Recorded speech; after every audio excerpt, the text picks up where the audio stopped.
Welcome to the Sutherland Report. Thank you very much for joining me for yet another episode and with two incredible guests that I will have on here. Now, here's the key thing. This program will be undercover, and when you hear what the program's about, you will then understand why. So what I'm going to do, I'm going to put a picture up of the Georgia Guidestones. And then I'm going to bring on my two guests. And then we're going to have a discussion about some research that they recently did at a conference in the US. So thank you for bearing with me. I will put the picture up. I will move to camera right, and then we will get going.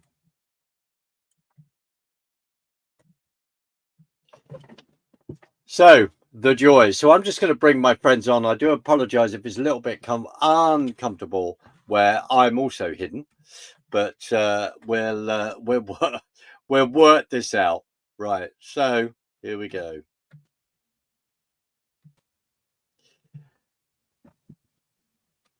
Guys, thank you so much for joining me, Kat, and joining me, Robbie. It's very much appreciated. And I am going to be at this part of the screen.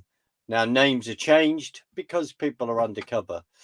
So recently, they went to a conference. One of the things that we always find is that there are a lot of Christians that criticize us for some of the places we end up. But there is a reason, because we need to do the research and find out what's going on. If people disagree with that, I respect that, but that's your opinion, and we are also entitled to ours. So, Kat, I'm going to turn to you first. Lovely to see you. It's Could great you to meet please, you. thank you very much. Could you please explain to me, to viewers, listeners, where you've been and what it was all about? So we were just at Paganicon, and that takes place during March. Was the 15th through the 17th, Right. and in Plymouth, Minnesota. And Okay. it's this huge gathering of pagans and witches. Right. That come together, and they have seminars, rituals take place, and also there's a ball, and it's just like a big conference. Right. Right.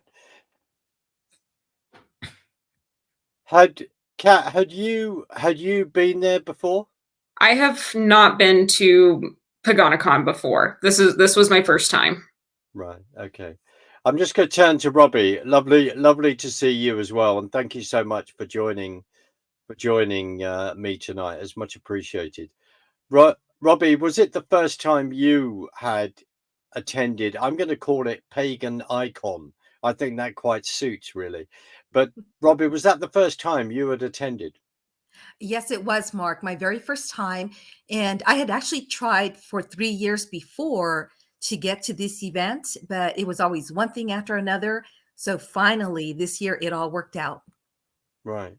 How many how many years has this particular event been running? Oh, that's a great question. I don't know. It's been several years. I've had friends who have gone in the past, but off the top of my head, I don't know.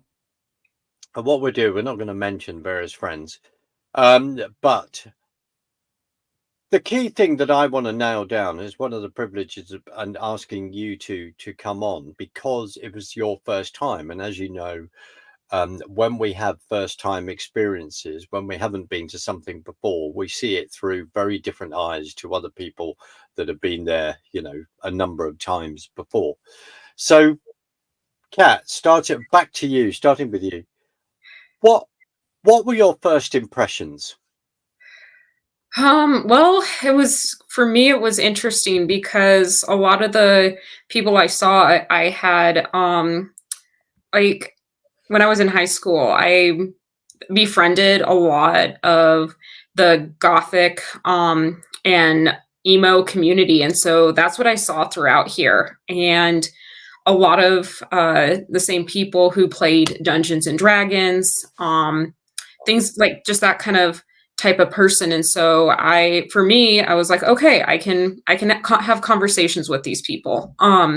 There was also a range of ex-hippies as well, that I was able, that I saw throughout. Right. If Robbie, coming to you, because I want to come back to this whole discussion about emo, goth, and Dungeons and Dragons, because particularly with Dungeons and Dragons, this I think is very, very important. Robbie, what were your first impressions? How incredibly sad this gathering of pagans was. When I looked at the people, and this didn't take long, Mark, to pick up on this, but just seeing people who are lost, hurting, they're wounded and traumatized by things that have happened to them in their lives. These are people who are social outcasts. They are, people would call them weird, the way they acted, the way they dressed. These are people who what we would used to call at one point, they lived on the fringes of society. But I have to say, Mark, again, it's that overwhelming sadness and trauma from the people that I really saw. And it's what is within them. So what, I mean, I'm throwing this out because I'd like either of you answer this. Because Robbie, you're throwing out something very interesting. So your observation is of trauma, of sadness. So when we're observing that, we're picking, sorry to sound, it sounds a bit stupid, but we're picking it up from them. It's what is within them. Is that a fair comment? Yes, it is. And as Kat had mentioned, throughout the entire weekend, there were breakout sessions where you would have speakers speak. So you could choose who you wanted to go to listen to.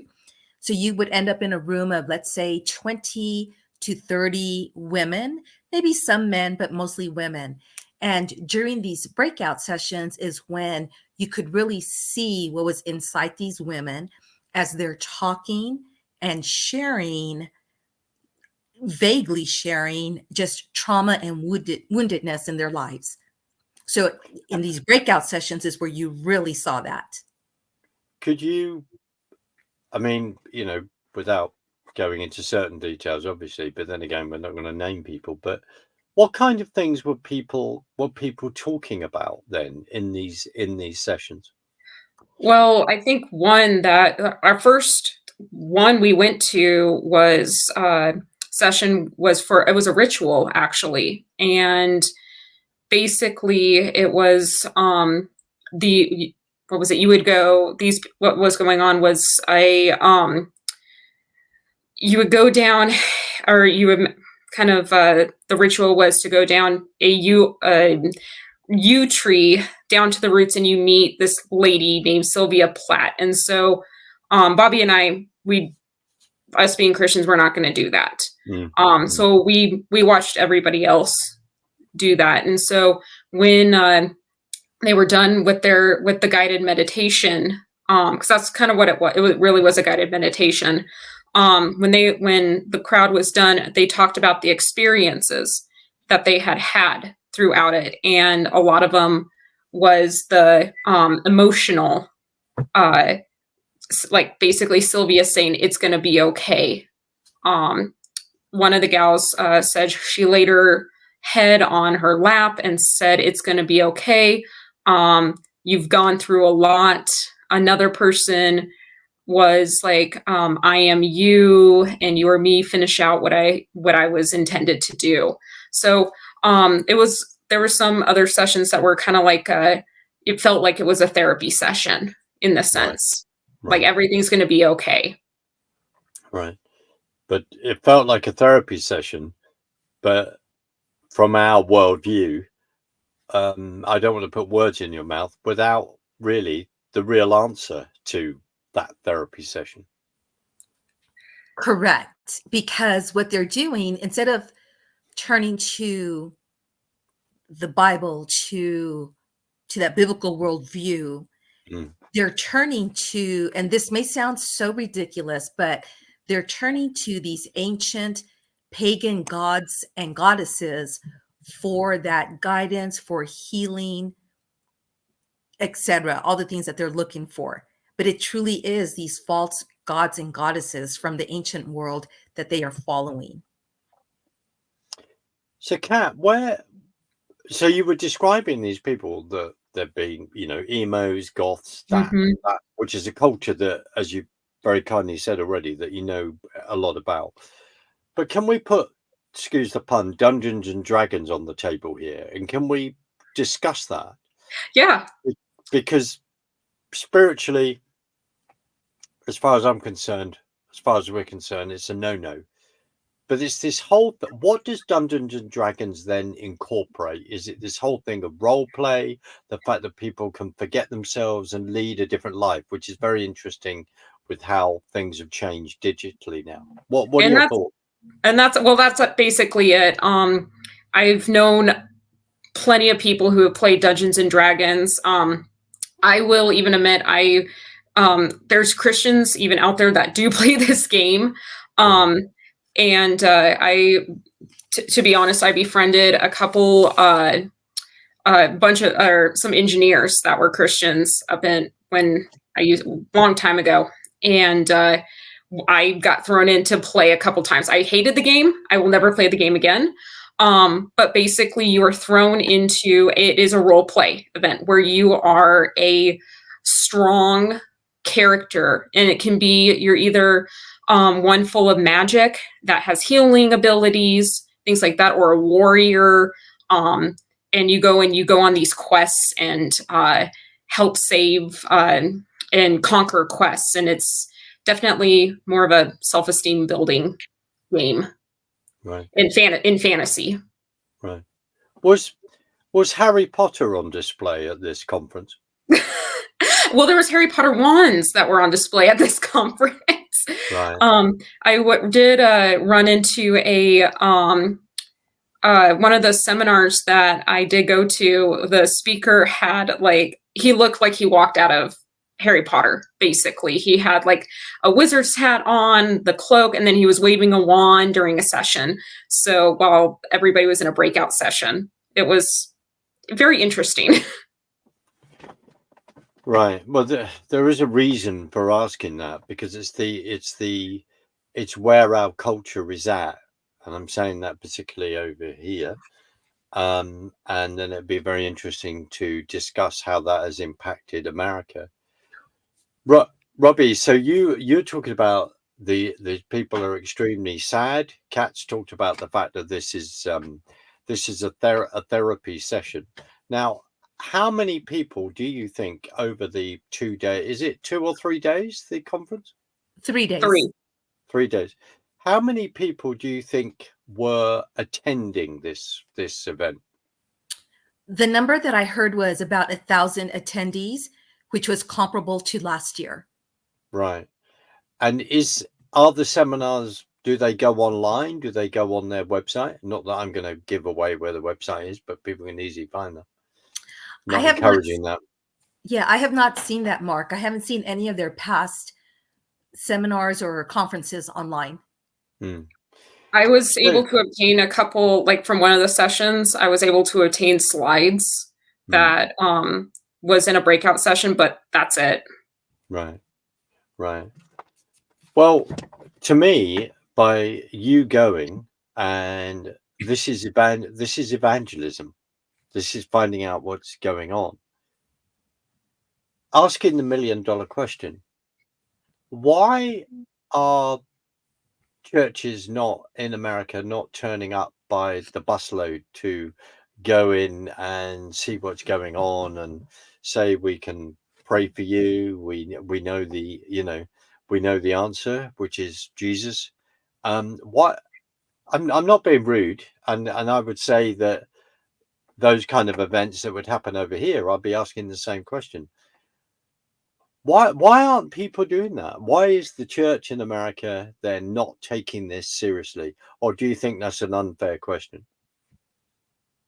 Well, first, I would say that Christians are unaware of this event. When I became a Christian, I did not know about this kind of event at all. until I joined the ministry that I'm a part of. And Mm. that's how I knew. So now I'm telling my friends who are Christians about this, and they're just learning about this. So that would be the first thing, Mark, is Christians don't even know about this type of event. Right. When you're explaining that to your friends, are they, I know I'm asking some leading questions deliberately, and you know that, but are they horrified that you attend there, or are they genuinely respectful? Do they understand that you're going there to find out what's going on and it's research to pass back to fellow believers? They're just shocked. They're like, "What? What do you mean pagans have an annual conference? That's the weirdest thing that they've heard." And so once I tell them about the conference, they're like, "Okay." So they're very, at least my friends have been very supportive of me going to this event. And Mark, my approach is first and foremost is to do witnessing with to the pagans. Then secondly is to then report back to my base of what I saw, what I heard, the conversations that I had. So, but no, overall, people have been supportive. Now, there are other events similar to Paganicon in the pagan realm that people have been more dismissive of and critical of me going to, but for this event, very supportive. What are those, excuse me, I try not to sneeze. What are those events that people have been criticized, that have been critical of you attending, Robbie? Are you allowed to say? Oh, Burning Man. So I have tried for years to get to Burning Man. I still haven't been able to. I'm hoping this year will be the first time that I can. So when I have been talking to, again, to my support base, that's where people have been more critical because they know a little bit about Burning Man. Paganicon is a small regional event. Obviously, Burning Man is a more global event with much a high visibility. So more people know about that. And that's where criticism has come my way of my desire to go to do witnessing and research. Sorry, I'm going on about this, but I'm going on about this because, as you know, in our discussions, this is quite passionate to me because I think it's fantastic that you do go and you go, you know, under God's protection, right? It's not something that you abuse, and you're not flippant about that, and nor is the rest of the team, not at all. You go. Why are they more critical of Burning Man than of Pagan I Con, as I'll call it? Because I don't see the difference between the two, and that's because of my knowledge. What, Robbie, again, what are your thoughts? Probably because of they know that there is a lot of sexual perversion, immorality Right. that takes place. Yeah, People yeah, know that there's probably going to be a lot of nudity, a lot yeah. of drinking, drugs, psychedelics, every vice under the sun that you can think of. They know that these activities take place at Burning Man. So then I have then had to go to them and explain, yes, that does take place. However, you can avoid it. If you don't want to partake, you can avoid it. So so that would be the main thing, Mark, is that because they know of all the debauchery that takes place, so they feel that as Christians we should not be a part of that at all, which I agree. I'm not going to be part of that when I go to Burning Man. No, and I totally agree with you. And you can, as we know by talking to other friends of ours, you can avoid that. You can Yes. step out of that. But what is fascinating is that Burning Man is at, if when we've got, people may not know this, you know this, of course, that you've got various mayors, you've had mayors from certain American cities going there, when you have got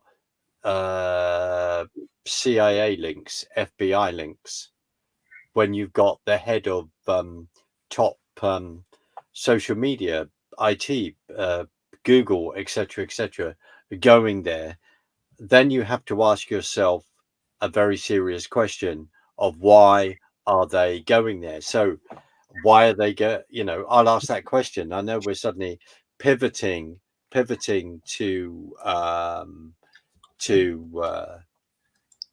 Burning Man, but why are these people going there? Is it because they see this as some utopian dream to pursue? What are your comments?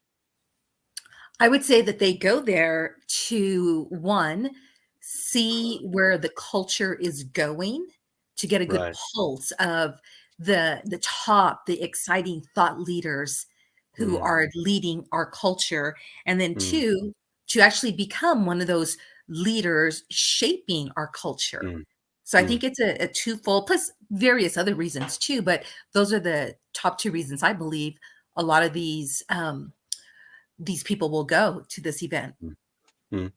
What Pagan Icon, flipping back, going straight back to this, was the whole discussion of transhumanism on display? Was that incorporated in the seminars? Huge. It was incorporated actually from the beginning. Wow. They had little name banners that stated you could with the pronouns that you could use, and you could write your own pronoun in as well. And so that was from the get go. There was seminars as well that took place around the transgender LGBTQ plus community. Yeah. Wow. And you saw it too. You saw that. Sorry, Yeah. Robbie. Go on. No, I'm sorry. You saw people who were transgender at the conference. Several. Mm-hmm. Could you give any percentage, do you think? Were you talking about 1% of people attending, or what do you think? I don't know. I would say maybe 5 to 10%. Kat, what do Mm-hmm. you think? I would say that mostly the only thing I did notice was and Robbie and I had a discussion about it, how the she and the her pronouns were gone right away. And the written in ones as well. So I would say, yeah, I would say 10% at the least. It was pretty in the high range. Other than that, yeah, I would say 10%. Going back, when you were saying about the she and the her pronouns have gone, could you just follow that thought and say what pronouns are being then used? The pronouns that were being used were the she and the hers, definitely, but then also the theys. They them. It seemed like there wasn't a lot of like the he or him that were being used at all. Wow. So this whole thing of there are 600 sexes and all this kind of thing, and it's not male and female. So totally all of that on display. Is that a fair comment then? Yeah. I would say so, yeah. Wow. Right. So there you are on the first day, Bobby. There you are. You've been observing these people that there's just lots of sadness around. How did that make you feel? How did that make you feel? It reminded me of Jesus when he's doing the Sermon on the Mount. And then when he's talking about the Beatitudes, where those who mourn, and what he's talking about is not mourning for people who have passed away or who are sick or dying. He's talking about a burden that as Christians we have for those who are lost. They're Right. lost. They're on the road to perdition. They are in rebellion against the Lord. So very much that mourning and feeling that burden for these hundreds of pagans, witches, druids, Satanists, all there, and thinking they're on the road to hell. These people, if they continue to rebel against the Lord, are going to hell. So it's very much feeling that burden and wanting to talk to everybody, wanting to witness to everyone. Mhm. I hear you. I mean, Pagan I Con, if you're saying there's 1,000 people going there, is there other events like that? Not Burning Man, which is different, but of course there's strong correlations. Are there other events happening in America along the Pagan I Con on lines, or is that the biggest and number one? From what I have seen, that is probably one of the biggest ones. And because that area of the country is, for some reason, I don't understand, but that area of the country has become like the headquarters or the central area for paganism in this country.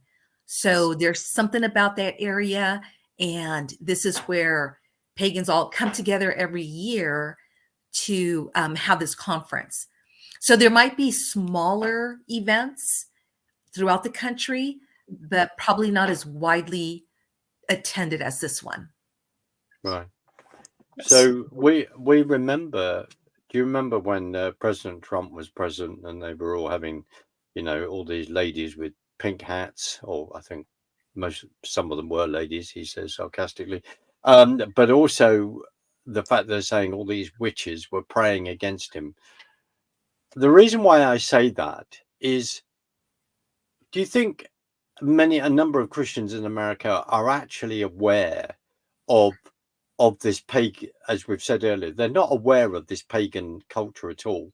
And I felt that when that moment happened in American culture, it began to wake a few people up, because they just thought, who are these lunatics? And oh, you're telling me we've got witches, etc., etc. What are your thoughts? What are your thoughts on that?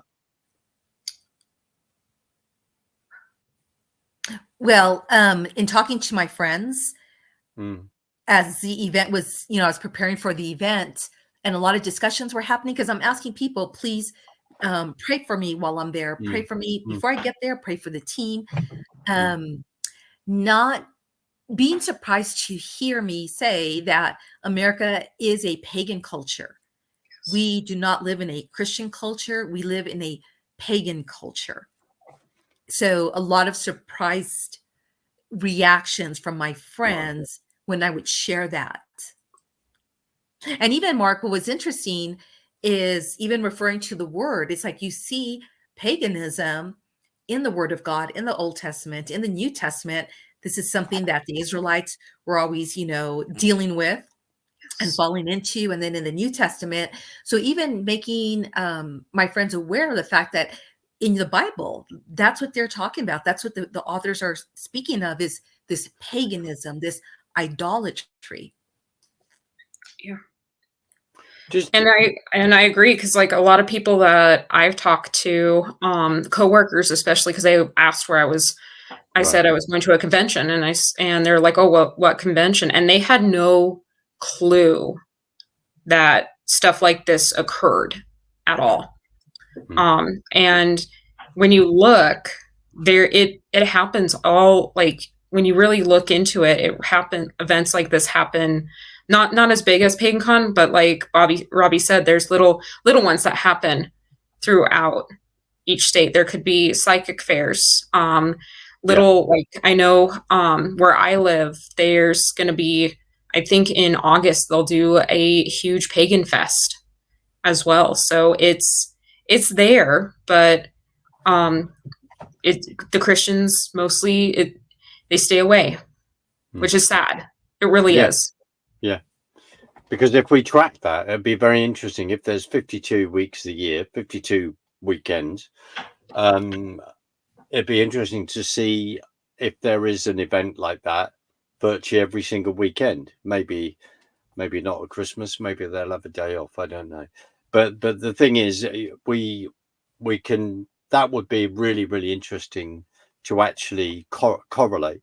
Bobby, that statement to say that America is a pagan country, that's quite shocking. How does that go against the fact that I think you and having been to America many times and observed it, that you seem to have more churches on the street corner than, you know, than scones. I mean, than than any other country, so to speak. So, what do you say to that comment in regard to the amount of churches? Then it's becoming this pagan country. Could you give me some more examples of the paganism that is overtaking America? Well, it's like what Kat has already mentioned, the psychic fairs. So let's say 30, 40 years ago, these psychic fairs were small events. Your goth people were there, the fringes of society, strange people. That's who went Right. to these events.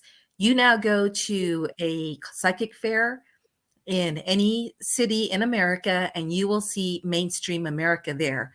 You will see women who look like they just came out of a Talbot's catalog will be there.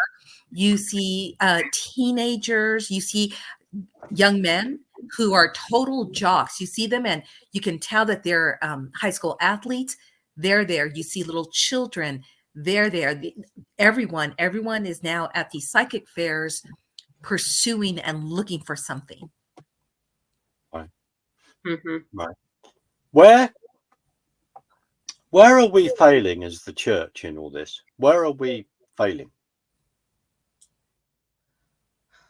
We don't want to reach out. That's the thing. We're uncomfortable. And what I have seen in the past is that we want to stay within our comfort zone.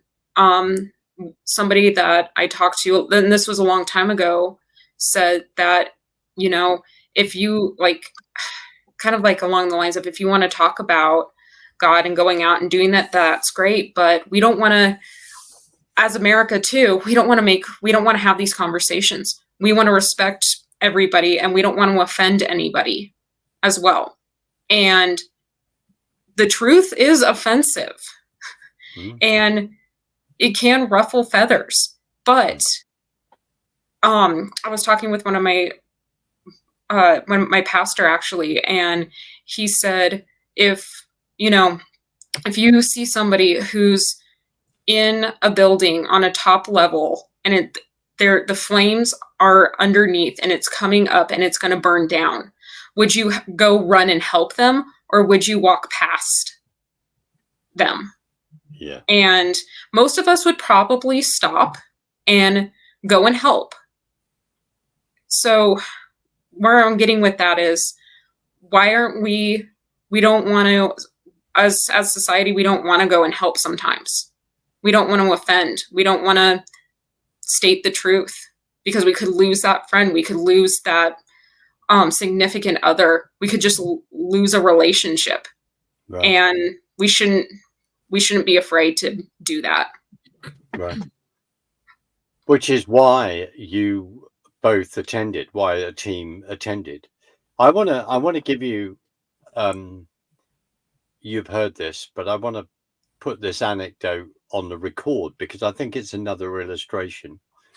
When I attended the Parliament of World Religions in Chicago last summer, I was at a seminar. So whoever gives us the privilege of listening to this, just to pay attention of why we need to attend Pagan I Con, why we need to go to Burning Man, why we need to attend the Parliament of World Religions, is because I'm sitting there in a seminar, and the seminar was about defunding bodies in regard to oil, right? Defund from oil, get your shares out of oil and all this other stupidity in my mind. And I was in the seminar, and Corinne Gore, Al Gore's daughter, was on the board. And to be honest, it was one of the only reasons I decided to attend there, because then I thought I could speak from authority. I was with another friend of ours who shall be named nameless. And at the same halfway through the seminar, this lady came in on my left and came up to the panel to talk to them and to talk to the gentleman who was chairing the seminar. And my friend, our mutual friend, turned around and said, that woman name is da da da da, and she is one of the most powerful witches in North America. And I looked at them and went, excuse me? So that was an illustration of NGOs, non-government organizations, meeting climate change radicals, because they all are, meeting the occult, meeting, they are, I just think, totally deluded, but they are there to then push forward their utopian agenda. So with that in one context, and with your experience of late, where does Ephesians 6 fit into this? And how do we, because then the church within America, in the UK, doesn't seem to understand this. Where does Ephesians 6? We're not fighting flesh and blood, but principalities and powers. What are your thoughts on that, guys? What are your thoughts on that? Where does it fit into that? Do churches in America actually understand that there's a spiritual battle going on? I would say with the people in my Christian circles, yes. An understanding of the spiritual realm, that's where the fight really takes place. So I do have to say, my friends really supported me through prayer in this event and others that I go that are similar to this. They are my prayer warriors. They are the people who support me in prayer before, during, and afterwards. And they're praying for the people I talk to, that I witness to. So I would say, Mark, that with my friends, they understand this. This is the battle in the spiritual realm. Right. They understand that. Your friends Yes. understand that. Yes. Right. Now, again, my circle is small compared to all of the, you look at the church nationwide. But my experience has been that my friends really understand that spiritual realm. Right.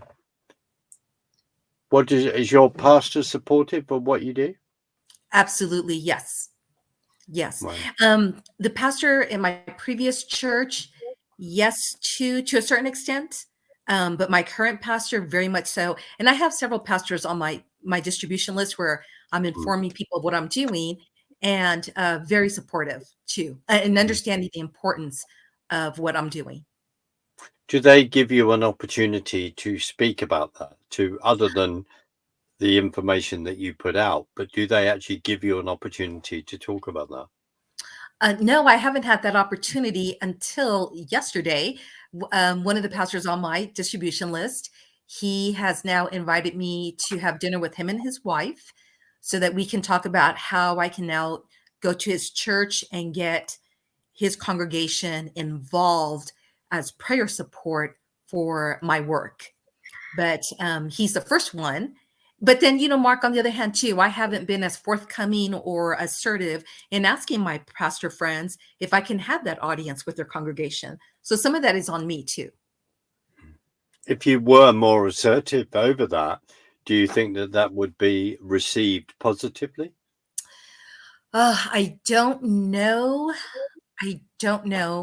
And I say that because typically when this has come up, like, hey, can I do this with your church? Or can I do that? It's like, well, no, because if we let you do it, then we've got to let everybody else do this too, because these pastors are always bombarded by people within their congregation and outside of their congregation saying, hey, can I do a fundraiser for this event? Or can I do the, so they're always being bombarded. So they are at an arm's length, because then it's like, well, Rita, if we let you do this, we've got to let everybody else do it too. I hear you. So there's an understandable doorkeeping behavior going on, gatekeeping in that way. Yes. Right. Kat, in your situation, and I'll start with you on this. What was one or two positive things that came out of it? Were there some encouraging conversations that you had with people that were actually attending? Could you pin any of that down? Oh my gosh. I actually ended up having 3 conversations with people, but I think the biggest takeaway that I have is it was our last day, and um I thought I wasn't gonna have a conversation with anybody. I tried and failed multiple. It was just it wasn't happening. And so I was just like, okay, I got it. It's all right if I don't.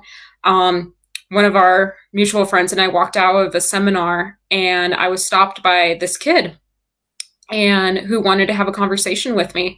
Mm. And they were had gone we just started talking, and they ended up telling me they went to seminary school. Right. They know all of this, all the Christian facts. They know it all. And this was definitely not me. This was God just using me as a vessel. And I looked at them and I said, you know all this, then so why haven't you taken the step of faith? Mm. And they did give a reason, which I'm not going to say on here, but Yeah. to protect them. But it was one of the best conversations I have had. I've also at my work too. I've had conversations with mostly a good amount of 2 of my coworkers in depth about kind of what has occurred, and they are in full support of what I do. So it was really, it's been very fruitful. And then actually through this, I found out that one is a Christian, which I would have never known had I not told them that I had gone and was at Paganicon and talking to people and stuff. And they just said, well, if I'm glad that we need to be having these conversations. And they need to have seeds planted within them. So it's been just the feedback from it has been amazing, especially at my work. Well, it's good that at work you managed to encourage someone to take their light from under a bushel and actually put it out there in the workplace. I think it's that's really, really good. And also the fact is, if you had not attended Pagan I Con, then you couldn't have those conversations with those people at all. So if you sown seeds, you poured water on seeds there that have been buried in the past. So we'll see what happens in regard to that germination. Bobby,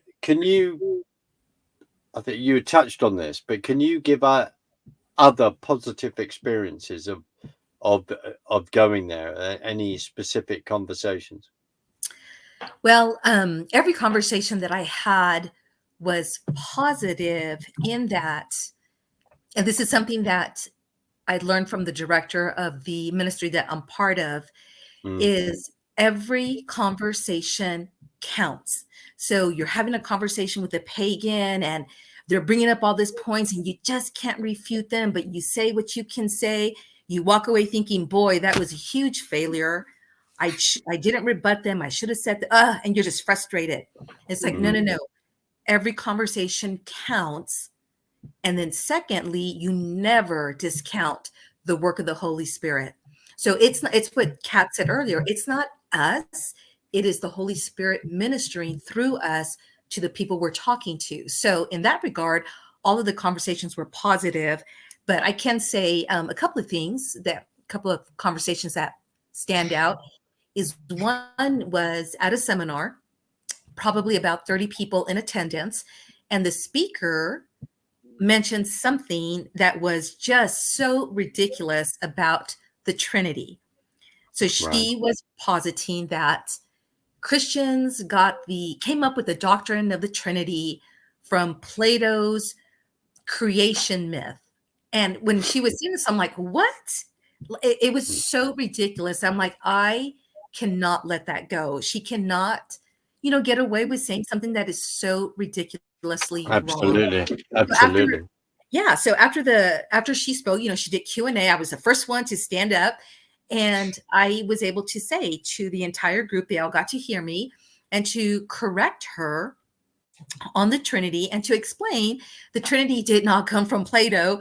It came from the book of Genesis, where the Trinity is in the act of creation. So that was a lot of fun. There was another conversation on the second day with this gentleman, chip on his shoulder, angry guy, just a malcontent. And we're talking, and it's a tough conversation. Everything that I would bring up, he would refute it and fight me. And I'm doing the same thing to him. He's saying things that, pro-paganism, and I'm trying to defend the faith. And finally, this was actually ridiculous, because he said that he could prove that God is not loving and does not love. I'm like, okay, well, how are you going to do that? And he asked, he goes, do you have children? Well, we have grandchildren in my family. He goes, okay, do you love the grandchildren? I'm like, yes. He goes, would you throw them in an oven? And I'm like, no. Wow. So what he was doing, Mark, was equating throwing your child in an oven to God throwing someone to hell. So we went through that conversation, but at the end, I was able to share the gospel, the message of salvation with him, and he listened. His wife listened, and it was amazing to see the Holy Spirit minister to both of them in that conversation. Wow, and praise God for that, because the other thing is, if you weren't in that situation, if you weren't there, then you couldn't have that conversation with that particular individual.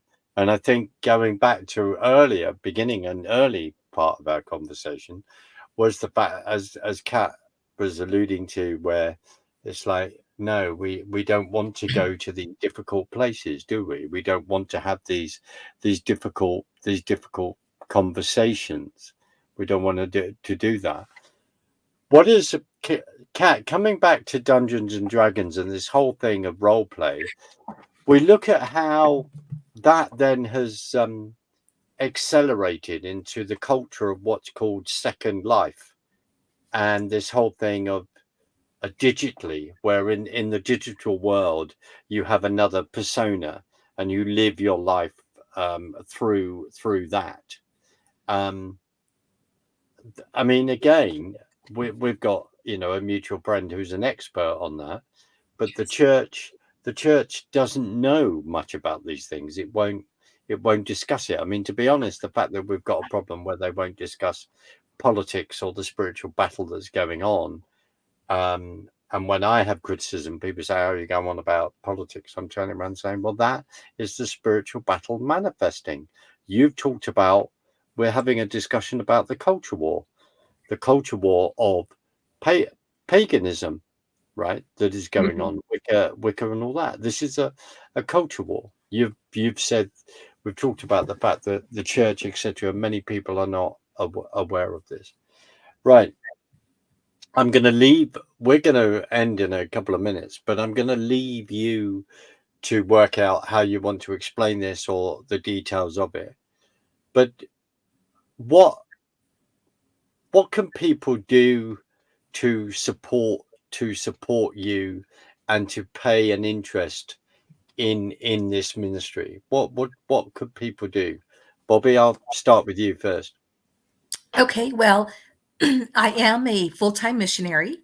I chose to leave my full-time job in the mortgage industry, and join the ministry full-time. So that means that I have to raise all my own financial support so that I can have the money to not work a traditional job, to be focused on this type of ministry work full-time.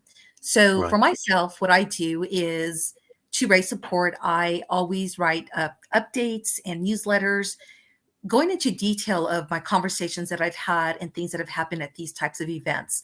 So once people get on my distribution list, once they start reading of the work that I do through this ministry, that's when people are then led to support me through prayer, and then support me through financial donations.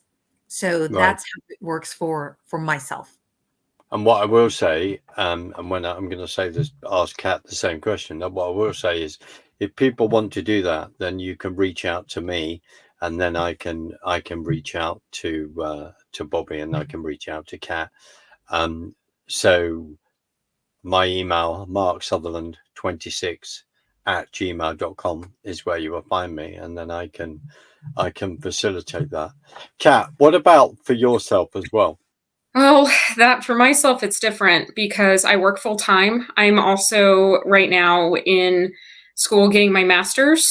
And so I will take my vacation time and go. I just started within this evangelistic ministry. And so for me, I've saved up money from my vacation funds and stuff, and that's what I do. Is right now I have no support. I have no supporters, and so I've been using my own funds and my own vacation time to go and do this. But I have recently started a blog. So I'm putting things, so like our time at the Parliament, I'm putting seminars and talks that we've gone to, or I have gone to, on there, and conversations that I am having at these psychic fairs and with people, and what the arguments are that they're saying.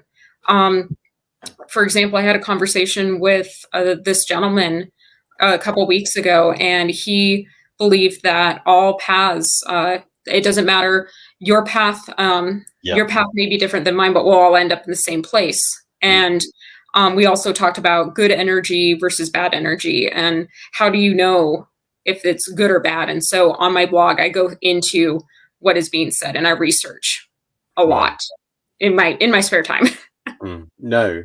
How many weeks holiday do you get a year? 2 weeks. Wow. Yeah. And school's right now, this was my vacation. School's right now taking a lot of my vacation time. So on the weekends, I'm going to psychic fairs and I'm having conversations with people. Wow. So I think the obvious thing is that to say to people, please, who are very kindly listening to this, and it is audio for a reason, because it's protecting Kat and protecting Bobby and protecting the work that they do, because it is undercover, and also at various times it's not understood by some people. But praise God that you have got people around you that understand what is going on, because you are immersed in the cultural changing that people are trying to push on a negative side, but also reminding the church what we need to be doing, and we need to be involved in all aspects of life and reaching people as best we can. So thank you for that. So I would say to people, please pray for Kat, pray for Bobby, pray for their other team members, and where they go and what they end up, what they, the places that we go, and that the blogs that they write, the books that they write, and the information that they write, and get that out there. Right, we're in the last sort of 2 minutes really, but is there anything? Well, first of all, just thank you for joining me, and thank you for your time. Is there anything else that you would like to say before we go?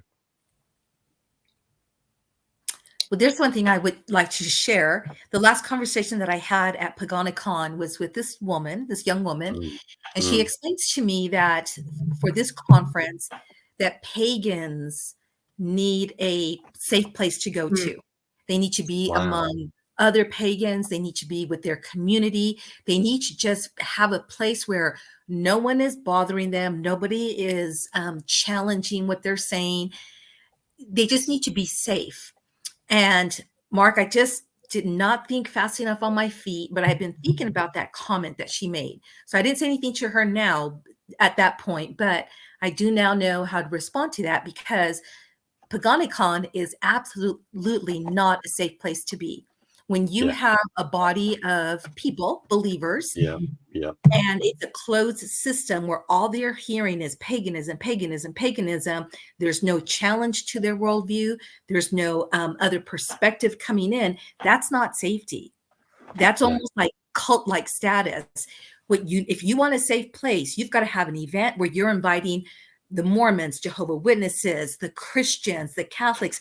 to come in. And now let's have a dialogue.